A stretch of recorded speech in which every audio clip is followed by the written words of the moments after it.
प्रिय छात्रों, नमो नमः। इस वीडियो में हम हिंदी वर्णमाला के विषय में पढ़ेंगे। हिंदी वर्णमाला देवनागरी लिपि में लिखी जाती है। संस्कृत में भी देवनागरी लिपि प्रयोग होती है। हिंदी और संस्कृत दोनों में देवनागरी लिपि का प्रयोग होता है। सबसे पहले वर्णमाला किसे कहते हैं? वर्णों के क्रमबद्ध समूह को वर्णमाला कहते हैं। क्रमबद्ध का तात्पर्य है जिस क्रम से यहाँ पर हमने लिखा है। क्रमबद्ध क्रम से लिखे गए समूह को वर्णमाला कहते हैं। वर्णों के क्रमबद्ध समूह को वर्णमाला कहते हैं। इन्हीं को हम यदि उल्टा सीधा लिख दें तो ये वर्णमाला नहीं कहलाएगी। इस प्रकार से स्वर 11 होते हैं। आ बड़ा, ई बड़ी, छोटा ऊ बड़ा ऊ, री ए आए ओ आओ। ये हिंदी वर्णमाला के अंतर्गत 11 स्वर हैं और व्यंजन है। व्यंजन का, खा, गा, घा, अंगा, चा, छा, जा, जा, इया, टा, ठा, डा, ढा, अणा, ता, था, दा, धा, ना, पा, फा, मा, भा, मा, या, रा, ला, वा, सा, खा, सा, हा। और ये छत्र, ज्ञ और श्र, ये संयुक्त व्यंजन या इनको द्वित्व व्यंजन कहते हैं, क्योंकि ये दो वर्णों के मेल से बने हैं। का और षट्कोण वाला सा,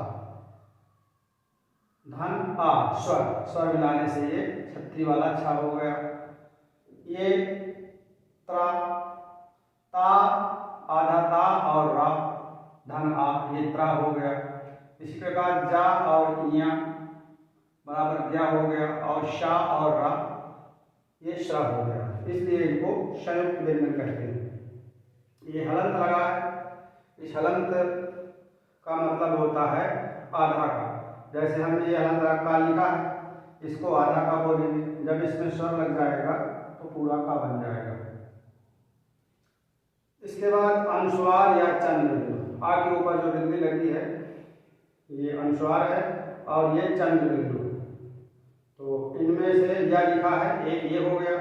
विसर्ग आ के समानांतर जो दो बिंदु लगे हैं ये विसर्ग कहलाता है। और ये द्विगुण व्यंजन है। डा के नीचे बिंदी है, ढा के नीचे बिंदी है। इस प्रकार से ये 41 व्यंजन है। स्वर और व्यंजन 41 व्यंजन, 11 स्वर। 11 धन 41 बराबर 52। हिंदी वर्णमाला में 52 वर्ण होते हैं। अब स्वर और व्यंजन। स्वर वे वर्ण हैं जिनका स्वतंत्र रूप से उच्चारण किया जा सकता है अथवा जिन वर्णों के उच्चारण में किसी अन्य वर्ण की सहायता नहीं लेनी पड़ती उनको हम स्वर कहते हैं। और ये हिंदी में 11 स्वर है। पुनः हिंदी में और संस्कृत में भी 3 प्रकार के स्वर होते हैं। पहला होता है ह्रस्व स्वर। ह्रस्व मतलब छोटा, ह्रस्व। दूसरा होता है दीर्घ अर्थात बड़ा। और एक तीसरा होता है प्लुत स्वर। प्लुत। ह्रस्व स्वर में छोटा, छोटी, ऊ ये आते हैं, छोटे आते हैं एक। तो ये ह्रस्व स्वर हो गए। ह्रस्व स्वर के उच्चारण में एक मात्रा का समय लगता है। जिन वर्णों के उच्चारण में एक मात्रा का समय लगता है उनको ह्रस्व स्वर कहते हैं। और दीर्घ, जिन वर्णों के उच्चारण में 2 मात्रा का समय लगता है उन्हें दीर्घ स्वर कहते हैं। जैसे बड़ा, बड़ी, बड़ऊ, आए, आओ, ये दीर्घ स्वर। एक तीसरा स्वर होता है प्लुत। इसमें 3 मात्रा का समय लगता है, जैसे रोना, चिल्लाना, ओम की आवाज निकालना। जैसे बाप रे अर्थात जोर से जो ध्वनि निकाली जाती है वो प्लुत स्वर कहलाता है।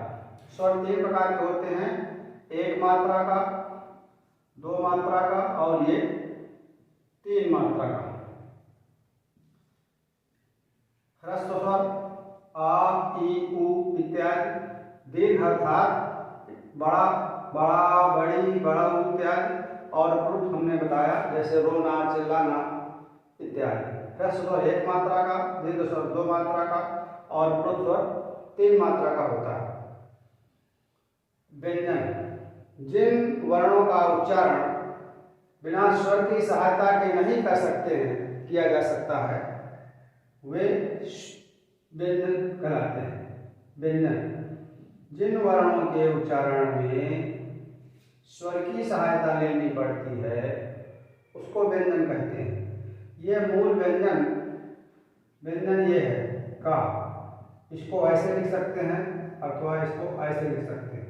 जब इसमें आ मिला दिया जाएगा तब हम इसका उच्चारण कर सकते हैं, बोल सकते हैं का, अन्यथा इसको हम बोलेंगे आधा का।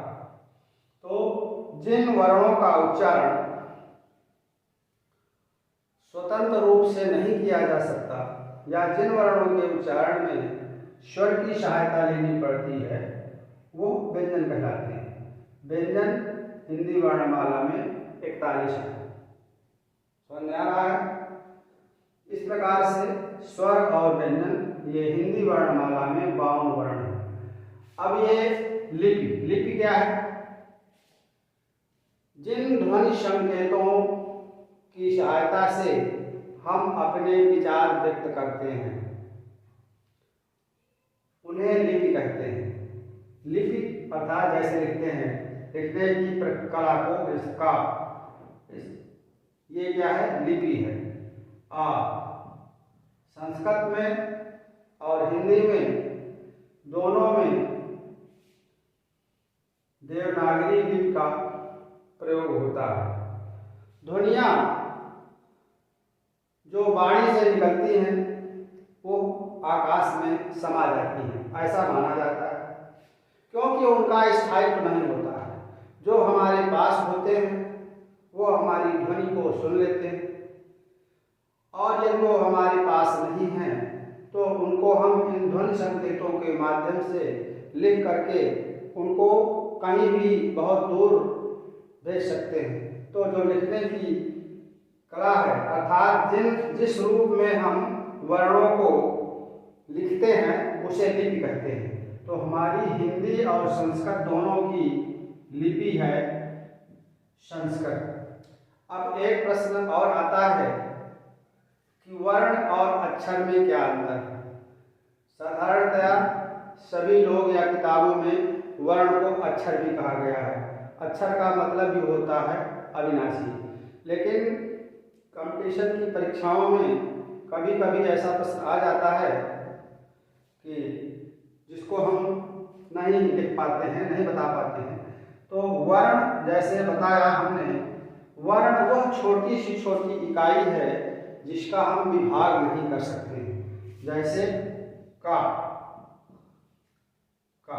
ये क्या है? वर्ण हो गया। जब इसी में स्वर लग जाएगा तब ये अक्षर हो जाएगा। ये अंतर है इसमें। इसी प्रकार से एक प्रश्न ये भी परीक्षाओं में पूछ लिया जाता है कि वर्णमाला किसे कहते हैं? तो लिपि चिन्हों के क्रमबद्ध समूह को वर्णमाला कहते हैं। वर्णों के क्रमबद्ध समूह को भी वर्णमाला कहते हैं, लेकिन भ्रम पैदा करने के लिए लिख दिया जाता है कि वर्णों के समूह को, लिपि चिन्हों के क्रमबद्ध समूह को। तो यदि लिपि चिन्हों के क्रमबद्ध समूह लिखा है तो वो प्रश्न सही है, और यदि लिखा है कि वर्ण वर्णों के क्रमबद्ध समूह को तो वो भी सही है। जहाँ पर क्रमबद्ध समूह लिखा हो वो आंसर सही होता है। कई बार परीक्षाओं में भ्रम पैदा करने के लिए ये प्रश्न आ जाते हैं। तो आप समझ गए होंगे कि हिंदी वर्णमाला में 11 स्वर 41 व्यंजन होते हैं, अर्थात कुल मिलाकर के 52 वर्ण होते हैं। इसके पहले वाले वीडियो में हमने बताया था संस्कृत वर्णमाला माहेश्वर सूत्र। संस्कृत वर्णमाला में 9 स्वर और 33 व्यंजन अर्थात कुल मिलाकर के 42 वर्ण होते हैं। उसी प्रकार से हिंदी में 11 स्वर और 41 व्यंजन होते हैं, अर्थात कुल मिलाकर के 52 वर्ण होते हैं। आशा है आपको ये समझ में आ गया होगा। फिर अगले वीडियो में मिलते हैं। नमो नमः।